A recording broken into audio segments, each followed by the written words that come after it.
নমস্কার। আপনারা শুনছেন করকাকুর্চি ইন্ডিয়া। আজকের গল্প কারো জায়গা দখল করিনি, নিজের জায়গা তৈরি করেছি। কিছু মানুষ চলে যান, কিন্তু তাদের চলে যাওয়ার পরেও ঘরের কোনো এক কোণে যেন তাদের কণ্ঠস্বর থেকে যায়। কখনো পুরনো একটি ছবিতে, কখনো একটি সংলাপে, কখনো বা আয়নার সামনে দাঁড়িয়ে থাকা এক নারীর আত্মবিশ্বাসে। সুপ্রিয়া দেবীও তেমনই এক নাম। তিনি শুধু একজন অভিনেত্রী ছিলেন না, তিনি ছিলেন নিজের শর্তে বাঁচতে শেখা এক নারী, যাকে একদিন প্রশ্ন করা হয়েছিল, সুচিত্রা উত্তমের জায়গা আপনি কিভাবে নেবেন? সুপ্রিয়া দেবীর উত্তর ছিল আরো বড়, ওদের জায়গা আমি নিতে যাবই বা কেন? আমার মতো নিজের একটা জায়গা করব। এই একটি বাক্যের মধ্যেই যেন লুকিয়ে আছে তার গোটা জীবন। আজকের করকাকুর্চি ইন্ডিয়ার বিশেষ পর্বে তাই ফিরে দেখা সেই নারীকে, সুপ্রিয়া দেবীকে, একজন অভিনেত্রী, একজন প্রেমিকা, একজন স্ত্রী, একজন মা, এবং সর্বোপরি নিজের পায়ের নিচের মাটি শক্ত করে দাঁড়াতে চাওয়া এক অসাধারণ নারীকে। সময়টা খুব বেশি আগের নয়। একজন সাংবাদিকের কাছে সুপ্রিয়া দেবীর সঙ্গে দেখা করার সুযোগ এসেছিল। ফোনে প্রথম কথা বলার সময়ই ওপার থেকে এসেছিল বিস্ময়। আমার সঙ্গে কথা বলবে? কি নিয়ে কথা বলবে? তারপর দেখা করার সম্মতি। কিন্তু বয়স তখন শরীরের উপর নিজের ছাপ ফেলেছে। দু একবার সাক্ষাতের সময় পিছিয়ে গেল। শেষ পর্যন্ত এলো সেই প্রতীক্ষিত বিকেল, সুপ্রিয়া দেবীর সামনেই বসা। এক সময় যার উপস্থিতিতে পর্দা আলোকিত হতো, তার শরীরই তখন বয়সের কাছে অনেকটাই ক্লান্ত। হাতে ওয়াকার, পরনে সাধারণ পোশাক, কাছে ঘুরে বেড়াচ্ছে প্রিয় পোষ্য। কিন্তু আশ্চর্যের বিষয়, শরীরের সেই ক্লান্তির মধ্যেও ব্যক্তিত্বটা যেন কোথাও হারিয়ে যায়নি। গল্প শুরু হলো, কখনো স্মৃতি স্পষ্ট, কখনো কথার মাঝখানে থেমে যাওয়া, কখনো পুরনো দিনের কোনো দৃশ্য আচমকাই ফিরে আসা। আর ঠিক তখনই তার হাত উঠে গেল ঘরের দেওয়ালে টাঙানো একটি ছবির দিকে। ছবিতে উত্তম কুমার। তিনি বললেন, ওই যে উনি উত্তম কুমার, উনি আমার দ্বিতীয় স্বামী ছিলেন। তারপর যেন কয়েক দশক পেরিয়ে তিনি ফিরে গেলেন সেই পুরনো দিনে। বিয়ের দিনের ছবি, পুরনো বাড়ি, পরিবারের মানুষজন, আর পাশে সেই মানুষটি যাকে বাংলা সিনেমা আজও মহানায়ক বলে মনে রাখে। সুপ্রিয়া দেবীর জীবনের শুরুটা ছিল সিনেমার পর্দার মতো ঝলমলে নয়। তার শৈশবের একটা বড় অংশ কেটেছিল বর্মায়। ছোটবেলা থেকেই ছিলেন অন্যরকম। বাড়িতে পড়াশোনার পরিবেশ ছিল। বাবা ছিলেন অ্যাডভোকেট, পরিবারের অন্যান্য ভাই বোনেরাও উচ্চশিক্ষিত। আর এই ছোট মেয়েটি, সে যেন একটু আলাদা। গল্পের বই পড়তে ভালোবাসত, নিজের মতামত ছিল, ভয় পেত না সহজে। বর্মা থেকে ভারতে আসার সময় তার বাবা নাকি মেয়ের মনের জোর পরীক্ষা করেছিলেন। কেউ বলেছিল, এতগুলো মেয়েকে নিয়ে পথ চলা বিপদ হবে না তো? বাবা তখন ছোট মেয়েটিকে জিজ্ঞেস করেছিলেন, পায়ে হেঁটে যেতে হবে, পারবি? উত্তর এসেছিল, কেন পারবো না? এই পারবো শব্দটাই যেন পরবর্তী জীবনের সুপ্রিয়া দেবীর পরিচয় হয়ে দাঁড়ায়।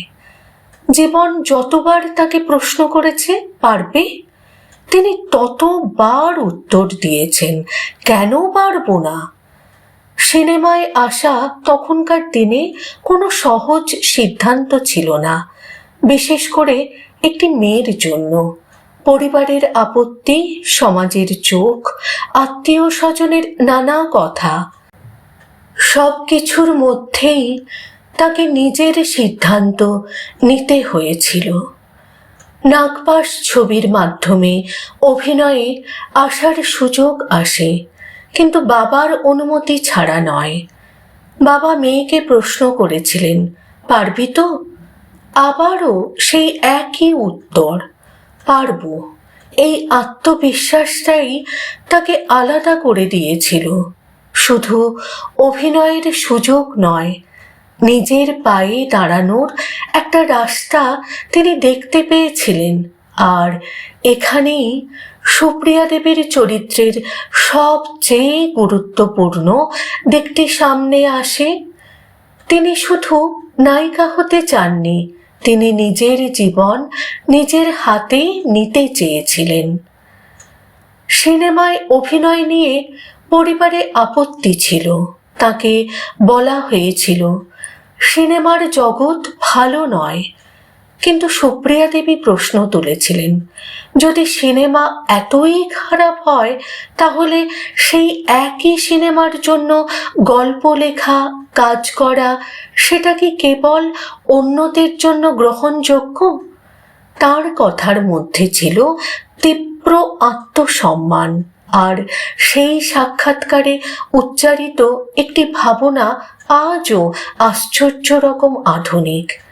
একজন মেয়ের নিজের রোজগার থাকা দরকার, কারণ নিজের উপার্জন মানে শুধু টাকা নয়, নিজের সিদ্ধান্ত নেওয়ার অধিকার, নিজের পায়ে দাঁড়ানোর শক্তি, নিজের জীবনকে নিজের মতো করে বেছে নেওয়ার স্বাধীনতা। আজকের দিনে কথাটা স্বাভাবিক মনে হতে পারে, কিন্তু যে সময়ে তিনি এই কথা বলেছিলেন, তখন এর মধ্যে ছিল যথেষ্ট সাহস। এক সময় সুপ্রিয়া দেবীর সাজ ছিল মহিলাদের কাছে অনুপ্রেরণা। কাজল দেওয়া চোখ, বুফো করা চুল, শাড়ির অনন্য স্টাইল। তিনি হয়ে উঠেছিলেন এক ধরনের স্টাইল আইকন। কিন্তু আশ্চর্যের বিষয়, নিজের সাজগোজ নিয়ে তিনি নাকি কখনো খুব বেশি মাথা ঘামাতেন না। তার কাছে জীবনের অন্য অনেক বিষয় ছিল বেশি গুরুত্বপূর্ণ। তবে উত্তম কুমার চাইতেন তার কাছের নারীরা যেন সুন্দর করে সাজেন। বেনারসি শাড়ি, গা ভর্তি গয়না, সুপ্রিয়া দেবীও সেই ইচ্ছাকে সম্মান করতেন। কিন্তু বয়সের শেষ প্রান্তে এসে যখন সেই মানুষটি আর পাশে নেই, তখন সাজগোজের ইচ্ছাটাও যেন কোথায় হারিয়ে যায়। কারণ সাজ তো শুধু আয়নার জন্য নয়, কখনো কখনো সাজের আড়ালে থাকে একজন প্রিয় মানুষের চোখ, আর সেই চোখটাই যদি না থাকে, তাহলে অলংকারও যেন নিঃশব্দ হয়ে যায়। উত্তম কুমার ও সুপ্রিয়া দেবীর সম্পর্ক বাংলা চলচ্চিত্রের ইতিহাসের অন্যতম আলোচিত অধ্যায়। এই সম্পর্ক নিয়ে বহু কথা হয়েছে, বহু আলোচনা হয়েছে, বহু জল্পনাও হয়েছে। কিন্তু সুপ্রিয়া দেবী, তিনি নিজের জায়গা থেকে কখনো কাউকে ছোট করার পথে হাঁটেননি। কোনো অভিযোগের বাজারে নিজের কথা বিক্রি করেননি। কোনো সম্পর্ককে চটকদার গল্পে পরিণত করেননি, বরং বলেছিলেন, উত্তমের সঙ্গে আমার মেলামেশা নিয়ে কত ঝঞ্ঝাট হয়েছিল, কিন্তু আমি কোনোদিন কাউকে একটাও উচ্চ নীচ কথা বলিনি, কোনো দিন। এই নীরবতার মধ্যেও ছিল এক ধরনের শক্তি, কারণ সব সত্যি প্রমাণ করার জন্য চিৎকার করতে হয় না।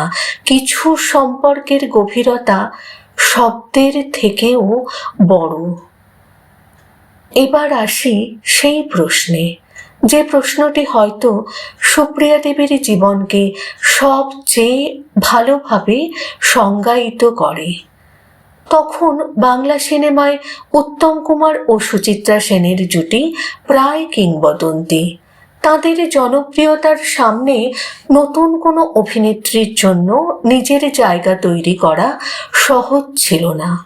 সুপ্রিয়া দেবীকেও প্রশ্ন করা হয়েছিল, সুচিত্রা উত্তমের জায়গা আপনি কিভাবে দখল করবেন? কি অসাধারণ উত্তর! তিনি বলেননি আমি আরো ভালো, তিনি বলেননি আমি অন্যরকম, তিনি কাউকে সরিয়ে নিজের জায়গা বানানোর কথাও বলেননি। তিনি বলেছিলেন, ওদের জায়গা আমি নিতে যাবই বা কেন, আমার মতো নিজের একটা জায়গা করব। এই কথাটাই আজকের প্রজন্মের জন্য তার সবচেয়ে বড় উত্তরাধিকার।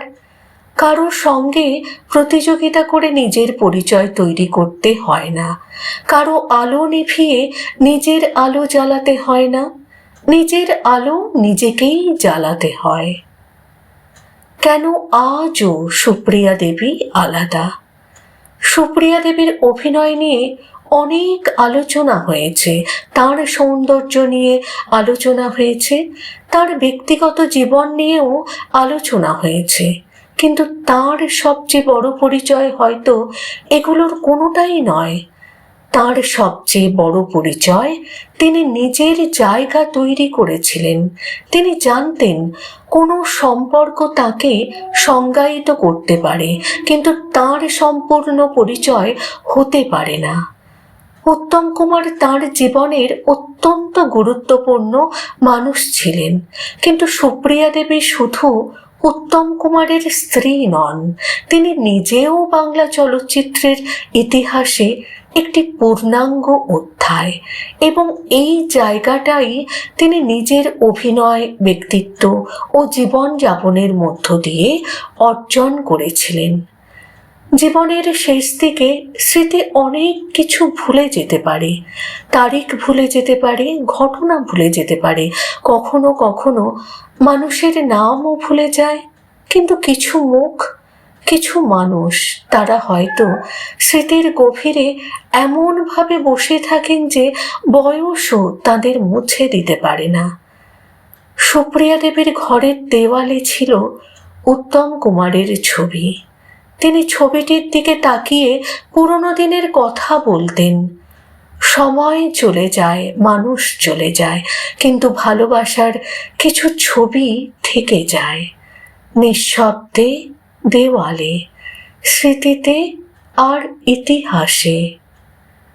সুপ্রিয়া দেবীকে মনে করলে তাই শুধু একটি মুখ মনে পড়ে না, মনে পড়ে এক নারীর আত্মবিশ্বাস, মনে পড়ে এক মেয়ের সেই ছোট্ট উত্তর, কেন পারবো না, মনে পড়ে এক অভিনেত্রীর সেই দৃপ্ত ঘোষণা, ওদের জায়গা আমি নিতে যাবই বা কেন, আমার মতো নিজের যে একটা জায়গা তৈরি করব। হয়তো এটাই সুপ্রিয়া দেবীর জীবনের সবচেয়ে সুন্দর সংলাপ, কারণ জীবন আসলে অন্যের জায়গা দখল করার নাম নয়, জীবন নিজের জন্য একটি জায়গা তৈরি করার নাম। আর সেই জায়গা যদি সত্যিই নিজের হয়, তাহলে মানুষ চলে গেলেও সেই জায়গা খালি হয় না।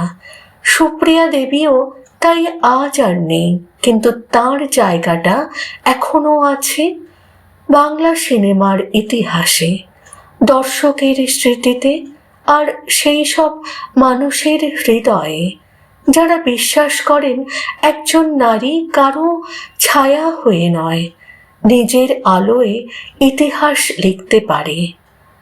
করকাকুর্চি ইন্ডিয়ার পক্ষ থেকে আজ এখানেই শেষ করছি আমাদের ফিরে দেখা পুরনো বাংলা সিনেমার আরও অজানা গল্প, তারকার জীবনের আড়ালে থাকা মানবিক মুহূর্ত আর হারিয়ে যাওয়া সময়ের স্মৃতি নিয়ে আবারও ফিরে আসব। ততদিন পর্যন্ত ভালো থাকুন, বাংলা সিনেমাকে ভালোবাসুন আর পুরনো দিনের গল্পগুলোকে বাঁচিয়ে রাখুন। কারণ সিনেমা শেষ হয়ে যায়, কিন্তু তার স্মৃতি কখনো শেষ হয় না। করকাকুর্চি ইন্ডিয়া, গল্প থাকবে, স্মৃতিও থাকবে। সুপ্রিয়া দেবী কারো জায়গা নন, তিনি নিজেই একটি জায়গা।